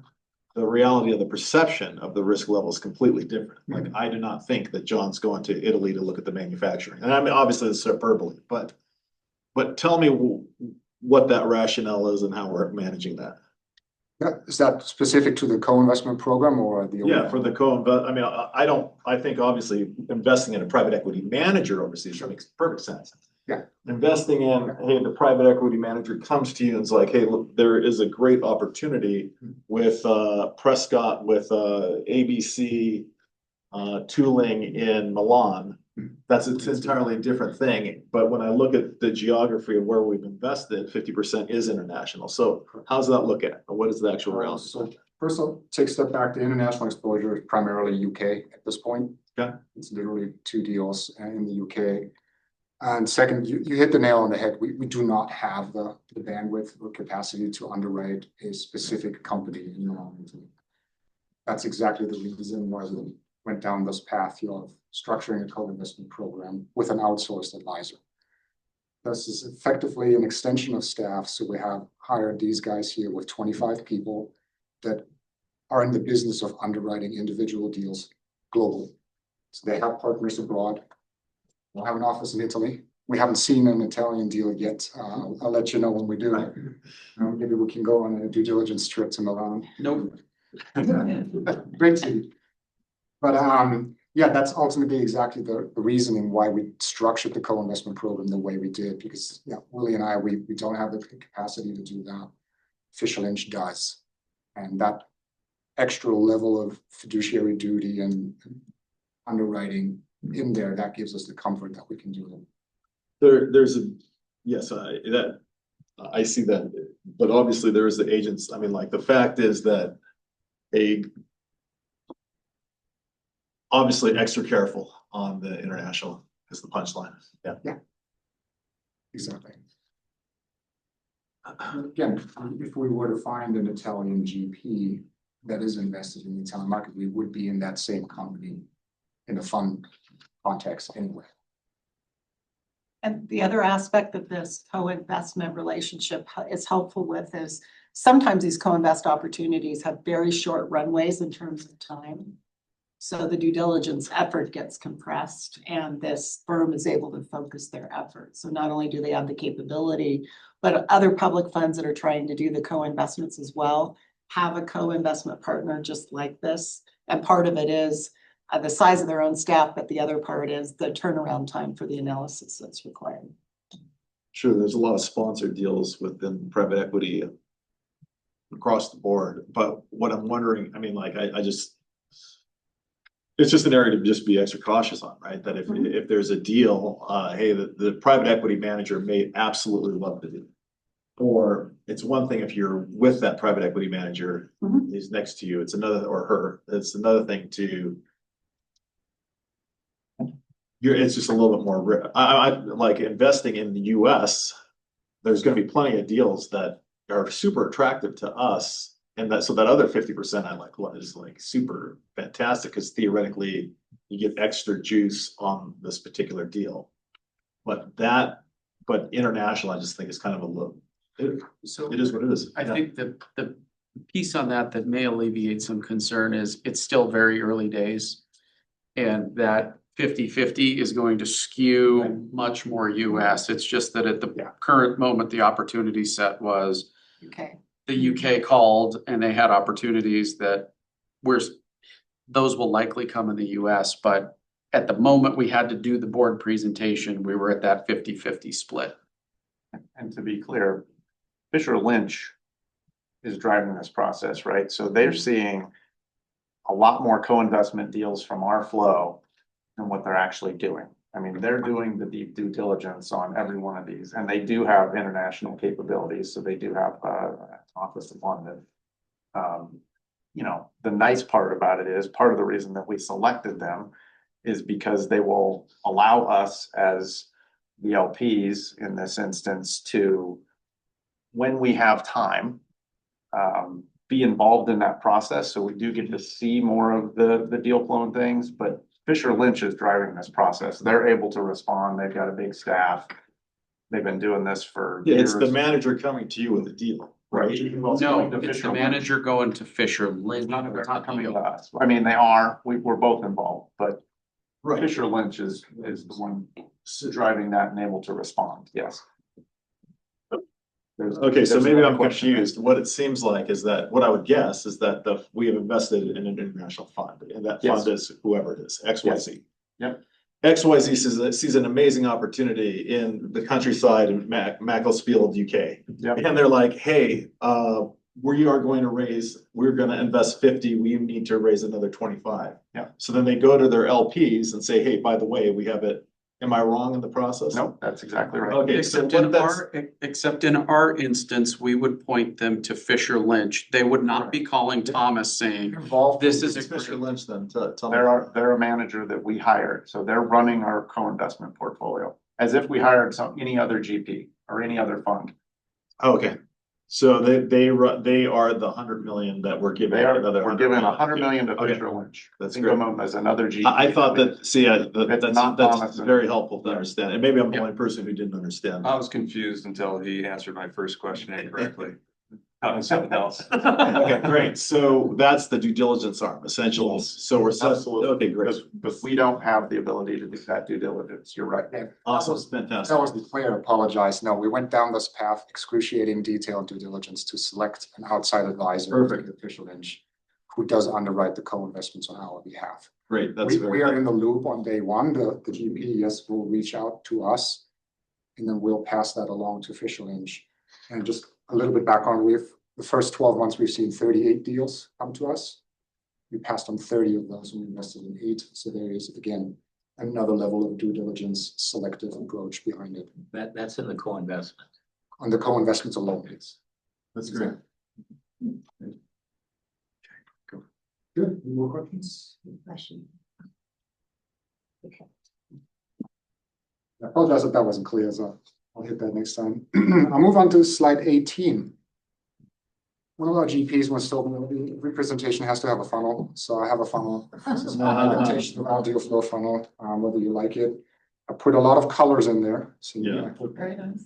appreciate that. Just to give the board a little bit of an idea, what we're doing day to day. And this is over 2 calendar years. I didn't want to overwhelm with just gigantic numbers. But calendar year 23, 24, we've seen roughly 700 deals, opportunities, funds, co-investment opportunities, whatever have you, come across our desk. We review those and we're relatively quickly passing on about 500 of those for a number of reasons, including but not limited to, Becky alluded, timing is a big one. Just because a fund is in market, is raising capital right now, wants to have a close in November, and unfortunately that's not possible. We try to follow our due diligence process, can take anywhere from 6 months to a year and a half. So if the timing doesn't line up, I can't commit an easy pass for us. Then of course, fees, economic terms, the structure of the vehicle doesn't line up, or it's just not a strategic fit for what we're looking for at the time. Mr. Barry, you're asking about, what you look at, sectors, strategy, and so forth. It's like, well, if I'm not looking for a specific sector and then all I see is healthcare funds, for example, I'm going to pass on it. I'm just not interested at that point, and we'll just move on. But it becomes a crucial part of the due diligence early on. What is the sector specialty? Moving on to the next stage, initial review, about 150 funds. That may then include, introductory calls, meetings with the GPs. We send out a quick questionnaire, a lot of calls, a lot of reviewing of materials, and then the interest has to be there in order for us to move forward, which would then be the actual due diligence stage, which includes our very detailed due diligence questionnaire. I believe the board had a chance to review those. More than happy to show them my desk if you want, filled out. They usually end up at about 150 pages. Once completed, we do background checks, reference calls with CEOs, other limited partners like us who may have invested in the same fund just to get a feel. We're checking with our network, all peers, and so forth. And we're addressing a big part of very significant legal thresholds we're addressing in the due diligence stage, which then leads me to the next section here, the legal review. You see 20 funds in there ultimately brought to legal review. As we all know, lawyers are not cheap. We're trying to manage costs prudently. Not to say they're expensive. Better not say anything. So one key point, once we're in the legal stage, we are fairly committed, right? At this point, as you can see, we also invested in those 20 funds. So we're trying not to waste time and money, eliminate funds early due to questions that we can simply ask the GP one-on-one, or can pick up the phone, ask them a specific question that maybe would have come up 6 months later when we're 3 weeks deep in legal negotiations and $10,000 out the door. Keep in mind, this is over 2 years, 20 funds. 11 of those were actually re-up opportunities. So we had an existing relationship with the manager when we were invested in the fund. So those are not all brand new relationships. 2 of them were co-investments, and then 7 were actually new GPs, new strategies, new funds that we uncovered. And again, could take a year and a half for us to get to that point. I have a question. Yeah. You start with 695, you kill 473. So that leaves you 222. And then all of a sudden you're at 138. So somewhere in there, you're doing more analysis, looking at it, and then they're dropping out. I'm hopeful that the 138, the 64, and the 20 adds up to your 200 and 200 and something. 200. Yeah.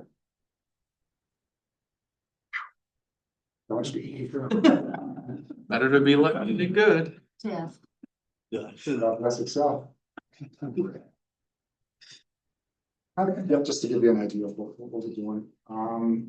Any questions other than that? On that particular side, I'll move to pacing, conscious of time here as well. We're coming up on the hour. Pacing study, recap. Ethan and Rob have actually gone through this as well during their deep dive, and there's a couple of slides behind that. I'm going to move pretty quickly. But pacing, you all understand this is a financial model based on a whole lot of assumptions. It is imperfect. We cannot predict the future. We go through this exercise every year with the help of RBK to come up with what we like to call guideposts, ultimately, of how much money should could, we would invest in order for us to get to a certain target in private investments, or in our case, to remain at roughly that midpoint. Coming up, the last couple of years, somewhere about between 400-600 million. We average about 500 per year. And I'll hit another slide on that. Any questions on pacing in general, on the process, what we go through, and it's excruciating detail. I do. I'll move on to slide 20 and 21. The all familiar J curve of a private equity fund and how that flows us to ultimately investing in a number of funds in order to reach a certain portfolio level allocation and to remain there. Should all be review recap from you for you guys. I'm happy to answer any specific questions on those, but other than that, I'll move forward. Now, during a year, how long are we out of allocation of where we would want to be versus where the drawdown in the capital commitment is? So in other words, let's say that we want to be at an allocation of 200 million for this year. How long during the year would you say are we not at what through the drawdown where we want to be? And so if we wanted to, let's put the real number on this year, we're expecting to allocate or commit to about $550 million. Yeah. We will never reach that $550 million this year. Okay. It'll be probably, well, in short, we'll never actually reach the $550 million committed in terms of actual underlying exposure net asset value. Funds will leave some reserves. Right. They're not going to commit everything. That's another point where we have to go through this, the pacing study continuously to evaluate, okay, are we roughly at midpoint? Do we need to overcommit potentially in order to get somewhere? But yeah, that 550 is a commitment number for the year. When we actually reach, so if we start at zero and then get to a $550 million in NAV, that'd be years. Yeah. 6, 7, I don't know, Becky, do you have a better answer? I don't. I mean, it totally depends on which strategy. Yeah. Like if I commit $500 million to venture, it's going to take 10 years to get there. Yeah, and you may never, like your point is, you may never actually get there because by the time you've committed your capital, it's sending capital back. And so some of the old ratios that you'd use as a guideline is that you need to overcommit what you actually intend to invest. So yeah, and it's significant. And you want it to be significant. You want that money to start coming back earlier. So. You gotta have the targets. Yeah. If my experience is one of the biggest factors in this is you don't have businesses out there that are worth investing in. And so you sit there and you keep your money dry, you just kind of sit on it until you find one that does, and then may it bump you 2 years ahead, but you spend it, but you spend it wisely. But you got to have the targets first. That's one of the big issues.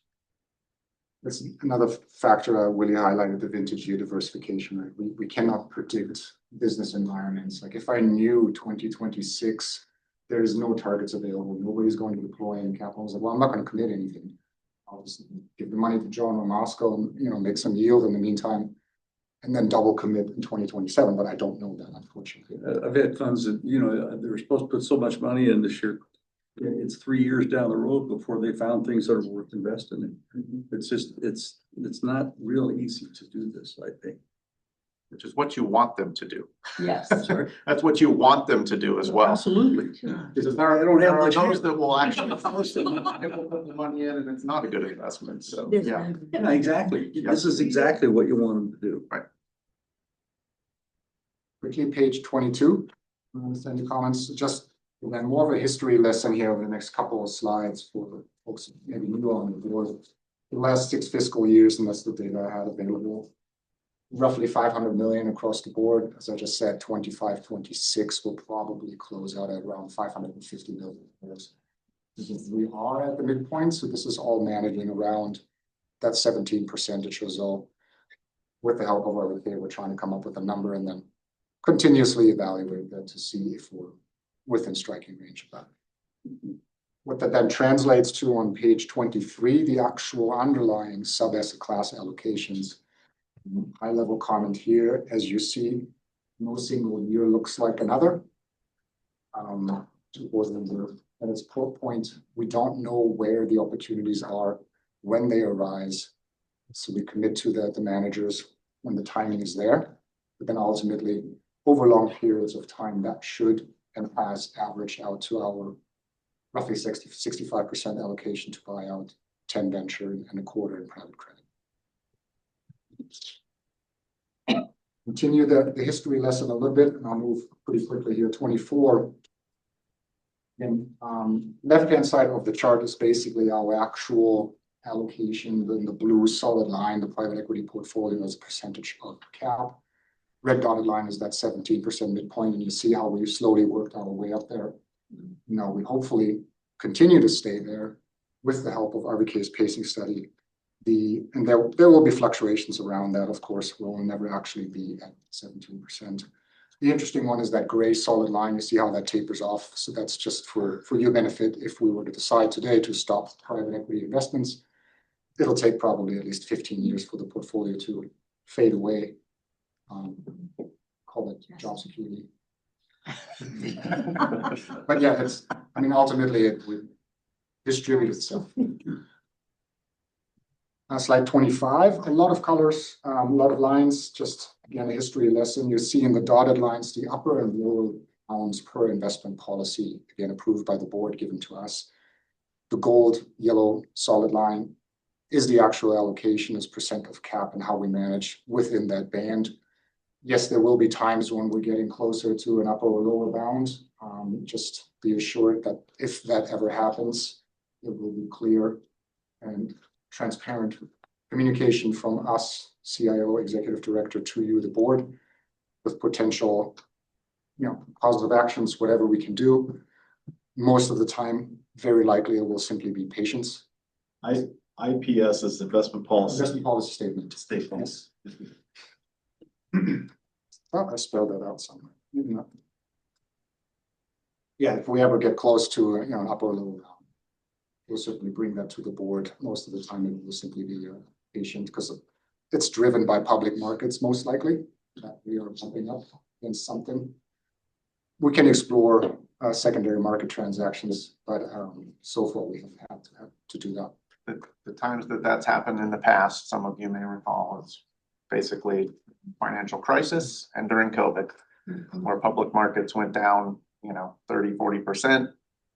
By virtue of the private investments portfolio, it didn't change pricing because it only changes quarterly. And so we were close to I remember we were having calls in 2020 with all the board members. We may have to tell you that we breached. That we're going to breach. I don't think we ever actually breached the range, but it came very close. But it was, the answer was we may breach. And if we do, we're not going to do anything because now is not the time to have a secondary sale to, sell private equity interest during COVID or something. So that's usually when those things happen.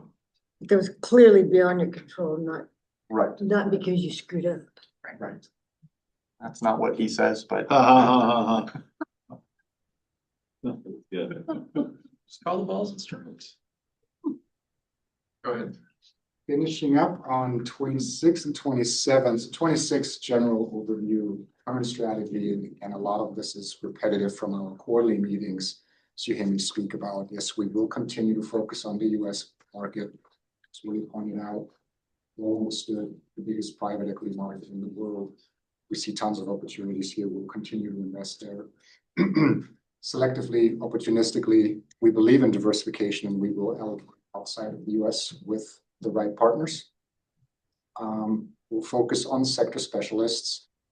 To remember there's comment earlier, yes, that becomes critical when we're evaluating managers. We'll also continue to build out the co-investment program.